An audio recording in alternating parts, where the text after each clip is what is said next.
Hey guys, Johnny Nerd out here. We got a pre-made e-bike review for you. This is the HJM Bike Fat Bike review. What I'm gonna do is I'm gonna do an overview of the bike. We're gonna do a performance test on it. We're gonna climb some hills, see how the top speed is of this thing. I'm gonna give it a Johnny Nerd Out score. I'm gonna rank it 1 to 10 on performance, value for the money, quality, design, and ride quality. I'm also gonna give my thoughts on who this bike is for. So if you're interested in that, stick around and let's get into this bike. If you're new to this channel, I'm Johnny Nerd Out. I convert bikes into e-bikes. So I take a normal bike and I put on custom motor and battery combinations onto bikes and I convert them into e-bikes professionally. I do that full time. If you're interested in something like that, check out my website, johnnynerdout.com. I sell all the e-bike components, parts. I do consultations, things like that. If you ever need help building or repairing your e-bike, whether it's pre-made or if it's custom built. Okay, so this is the HJM bike. It's a fat bike. It's got 26 by 4.0 tires. It's got a front suspension fork. It's got full coverage fenders. It's got mechanical disc brakes by Tektro. It's got an integrated bell into the little lever here. It's got a full color display here. It's got a 48 volt, 14 amp hour Dorado style battery, so it kind of fits in the frame a little bit. It's half in, half out. It's got the controller here. It's got a nice big rack. It's got integrated tail light and headlight. The fork also is a lockout. It's got a little bash guard here to protect the derailleur, which is a Shimano Altus. And it's got a 750 watt Bafang hub motor, or it's like the Bafang equivalent. And it's got a kickstand. Oh, it also has an adjustable stem here, so you could go back and forth. Okay, so first of all, I want to go over what I like about this bike. Definitely like the integrated lights. And it actually, the lights don't just have lights, it has a turn signal and a hazard light built into it. I really, really like this. I think I like it more than I should. But I just really like that. I think all e-bikes should have this, and I'm trying to figure out a way that I could hopefully integrate this into my custom builds because I love it. It's just another level of safety. You know, the headlight's not gonna be super bright, but it's definitely better than nothing, and it still is really good. I do like the little integrated bell into the brake lever here. I like the display. It's nice in color. I like that it gives you an option. So there's a lot of things on this display that are actually kind of cool that I want to go over now.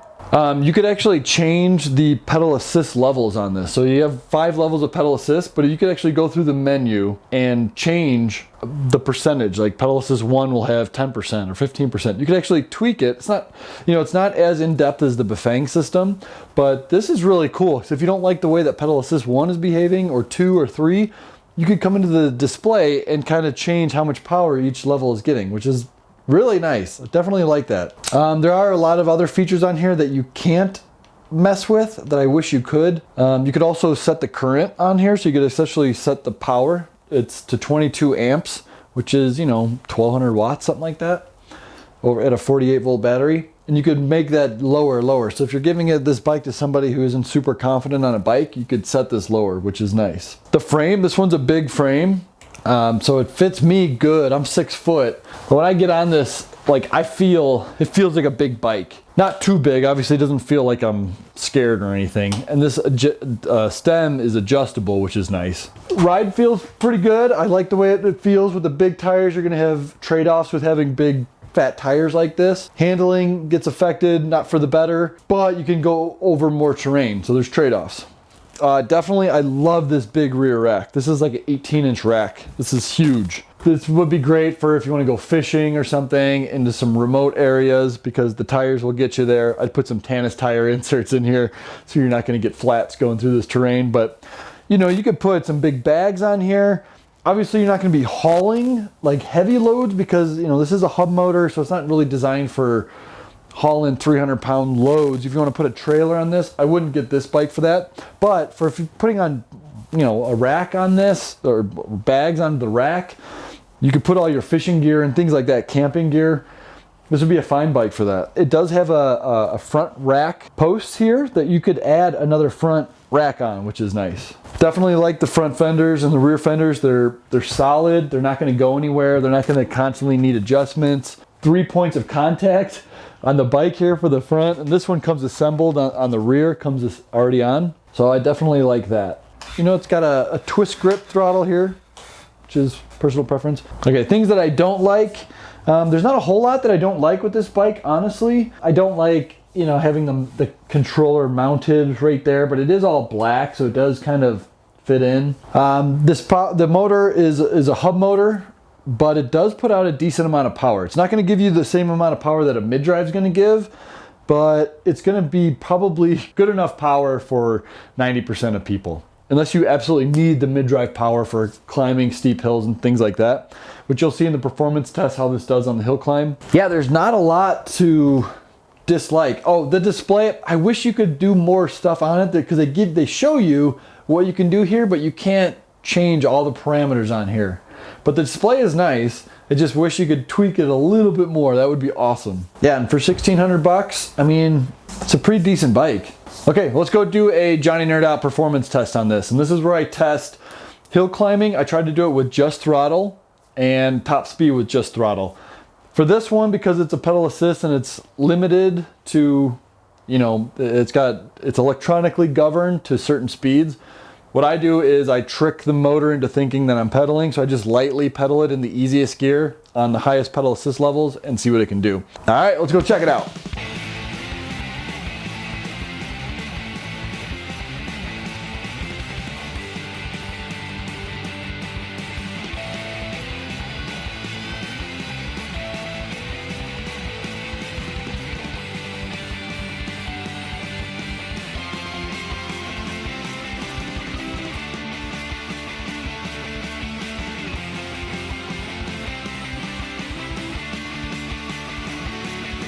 All right, so you can see the hill climb, obviously it wasn't gonna make it from the bottom of the hill. So, but with pedaling, it will go. With giving it everything you got pedaling, I can get up that hill.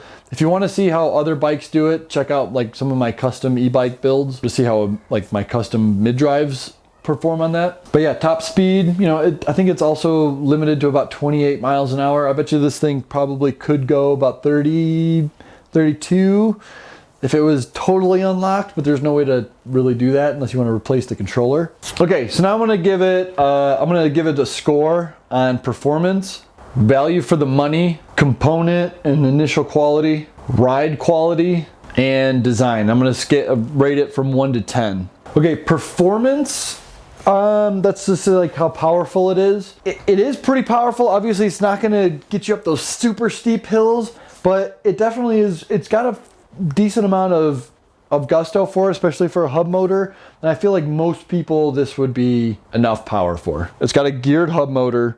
I'm gonna give it I'll give it a 7 for performance. It's between a 6 and a 7, but I'll give it a 7. Tie goes to the bike. I'll give it a 7 for performance. Value for the money, between 1 and 10. For $1,600 is what they want for this bike. I'll give it a 7 for value for the money as well. I definitely like the touches are nice, the rear rack, the fenders, the lights. I'll give it a 7 for value for the money. Quality seems to be there. They didn't really skimp on too many things on this bike. Everything just seems well made. So I'll give it an 8 for quality. I'm gonna give it an 8 for quality. That's pretty high. That's pretty good. Okay, next is ride quality. I am going to give this, I'll give it a 7 for ride quality. Mainly because you can dial in the behaviors. That's a huge thing to be able to really change the percentage, the pedal assist percentage for each level. Obviously it's a fat bike, so it's gonna have a different handling characteristic than like a road bike.